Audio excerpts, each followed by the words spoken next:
Hello hello बच्चों, मैं Dharmendra Kumar from रचना जौनपुर। आज मैं आप लोग को DED पेपर थर्ड का यूनिट 2.3 जिसमें है टीचिंग स्ट्रैटेजीज, आज हम आप जिसको हिंदी में कहते हैं शिक्षण रणनीति। शिक्षण रणनीति क्या है, आज इसके बारे में आप लोग को पढ़ाएंगे। तो शिक्षण रणनीति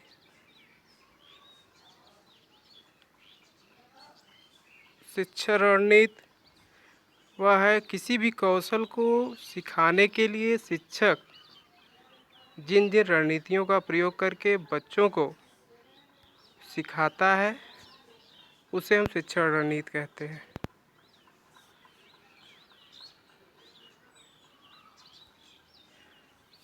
शिक्षण रणनीति बच्चों को सिखाने के लिए शिक्षक विभिन्न प्रकार की रणनीतियों का प्रयोग करता है।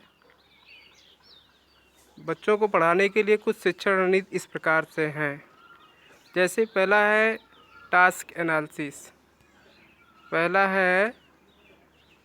एनालिसिस, दूसरा है प्रॉम्प्टिंग, तीसरा है फेडिंग, चौथा है शेपिंग और पांचवा है चेनिंग, जिसे हम श्रृंखलाबद्धता कहते हैं।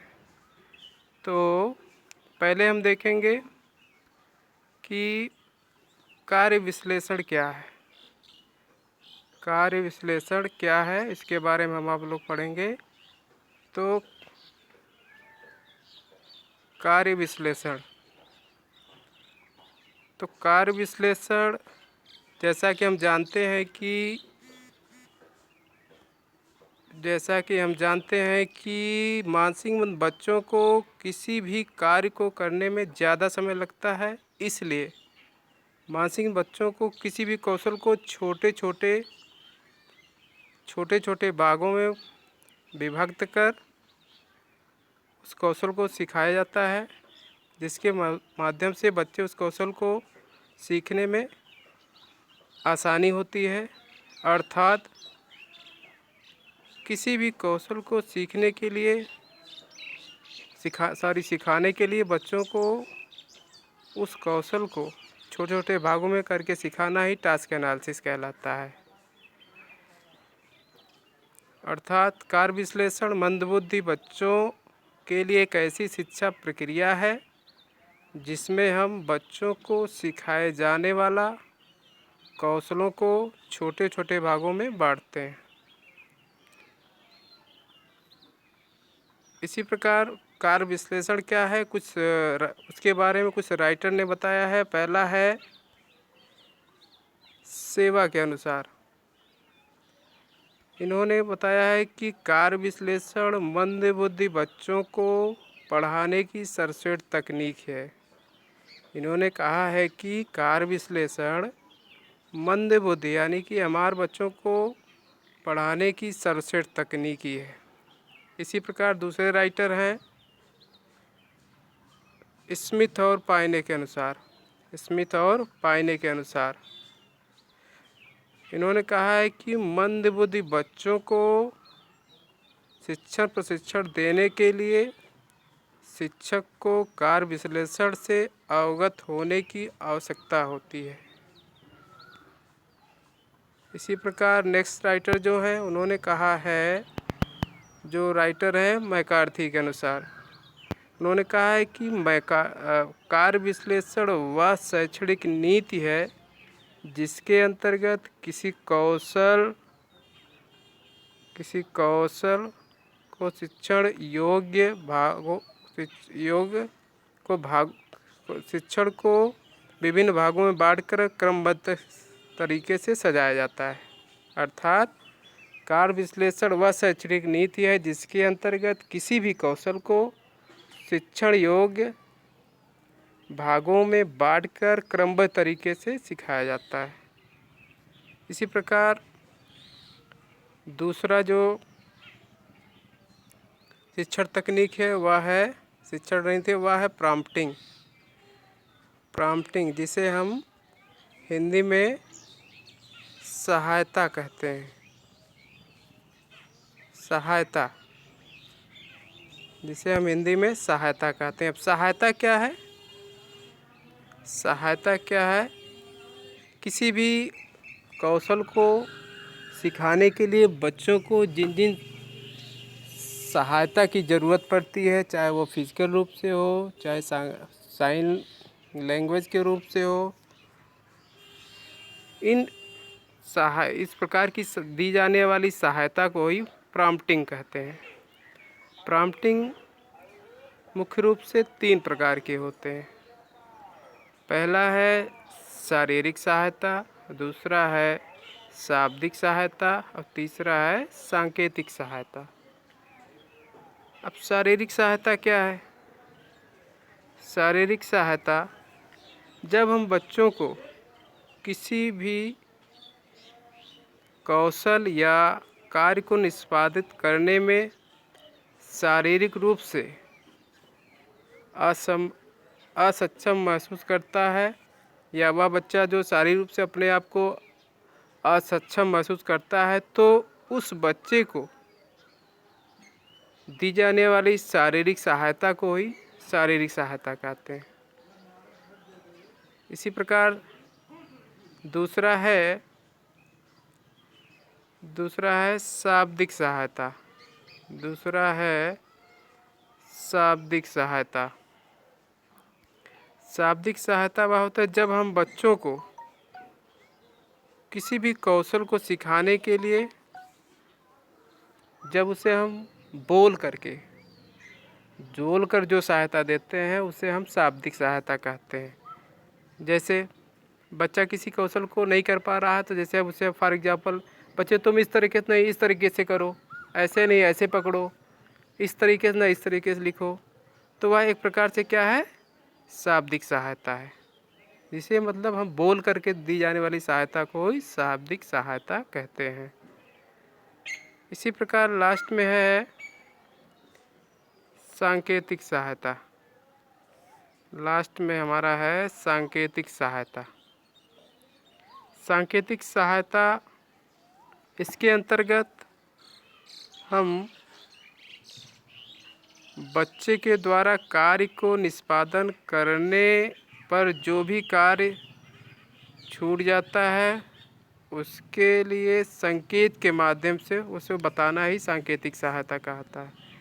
या जैसे हम फॉर एग्जांपल, जैसे हम किसी बच्चों को कोई कौशल सिखा रहे हैं, सिखाते समय हम उसे शारीरिक सहायता ना दे करके केवल उसे हम इशारे के माध्यम से कि ऐसे नहीं ऐसे करो, साइन लैंग्वेज जिसे हम बोलते हैं, इशारे के माध्यम से जो सहायता देते हैं उसे हम सांकेतिक सहायता कहते हैं। इसी प्रकार नेक्स्ट हमारा जो शिक्षण रणनीति है वह है फेडिंग, जिसे हम हिंदी में मंदन कहते हैं। मंदन। अब मंदन क्या है या फेडिंग क्या है? बच्चों को दी जाने वाली सहायता को कम करना ही फेडिंग कहलाता है। अर्थात बच्चों को किसी भी कौशल को सिखाते समय उस समय बच्चों को जो सहायता होती है उसको सहायता को धीरे धीरे कम करना ही फेडिंग कहलाता है। अर्थात फॉर एग्जांपल, जैसे किसी बच्चे को सीधी लाइन में चलना सिखाते हैं तो बच्चे को चलते समय हम उसके पीछे सपोर्ट करते हैं और बीच बीच में उसे हम क्या करते हैं, उस सपोर्ट को धीरे धीरे हटा लेते हैं और बच्चे को फीलिंग नहीं होता है कि हमारा सपोर्ट हट गया है, लेकिन वह भी उससे चलता बिना सहारे के बीच बीच में चलने लगता है। तो शिक्षक क्या करता है, उस सहायता को धीरे धीरे कम करना ही फेडिंग कहलाता है। इसी प्रकार से इस सहायता को दी जाने वाली सहायता को हम फेडिंग कहते हैं। इसी प्रकार से हमारा नेक्स्ट है शेपिंग, जिसे हम हिंदी में आकार कहते हैं। आकार, जिसे हम हिंदी में आकार कहते हैं।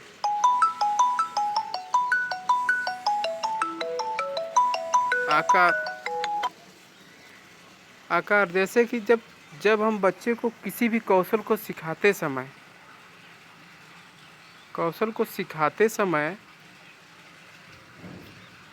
बच्चा जब किसी कौशल को नहीं सीख पाता तो उसे हम उस कौशल का शेप माने उसका आकार हूबहू उसका आकार बना करके हम बताते हैं। ये जैसे सेब ये है तो सेब के बारे में पहचान कराना है तो सेब का हम आकार बना देते हैं कि सेब ऐसा होता है। उसका आकार के माध्यम से हम बच्चे को उस कौशल को सिखाते हैं तो वह शेपिंग कहलाता है।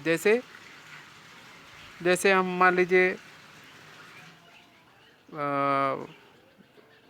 सेब की पहचान या टमाटर की पहचान कराना है तो टमाटर की पहचान कराने के लिए हम बच्चे को क्या कहते हैं, बेटा ये क्या बना हुआ है, ऐसा हम गोला सा बना देते हैं सेब के आकार का तो वह सेब बन जाता है या टमाटर बन जाता है। तो उसका हम कहने का तात्पर्य है कि हम किसी भी कौशल को उसके आकार उसके हूबहू उसके आकार का जो रूप प्रदान कर देना ही शेपिंग कहलाता है।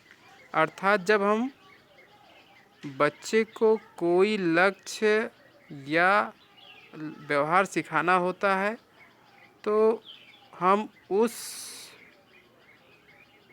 उसको कदम कदम पर पुनर्बलित करते हैं। बच्चों को पुनर्बलित करते समय बच्चा जितना सफल प्रयास करता है तो उसे हम शेपिंग कहते हैं। इसी प्रकार लास्ट में हमारा है श्रृंखलाबद्धता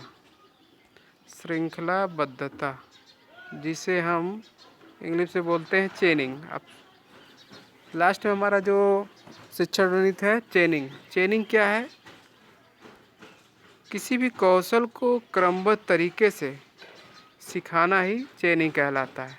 चेनिंग का तात्पर्य चेन मतलब कि क्रमबद्ध तरीके से कड़ी बर कड़ी या क्रमबद्ध तरीके से किसी भी कौशल को सिखाना ही चेनिंग कहलाता है। जैसे मान लीजिए फॉर एग्जांपल पहले बच्चों को मान लीजिए हमें गिनती सिखाना है तो सबसे पहले से हम क्या करेंगे 1 से 10 तक की गिनती सिखाते हैं। जब बच्चा 1 से 10 तक गिनती सीख जाता है तो फिर उसके आगे हम बढ़ जाते हैं 10 से 20 तक गिनती सिखाते हैं, या फिर 10 से 20 सीख जाता है तो नेक्स्ट हम 20 से 30, 30 से 40। कहने का तात्पर्य इसमें हम किसी भी कौशल को क्रमबद्ध तरीके से जो कौशल सिखाते हैं वह श्रृंखलाबद्धता कहलाता है। ठीक है, आज की क्लास हम यही ख़त्म करते हैं। नेक्स्ट क्लास हम फिर मिलेंगे। इसी प्रकार अपनी क्लास को ख़त्म करते हैं। नमस्ते।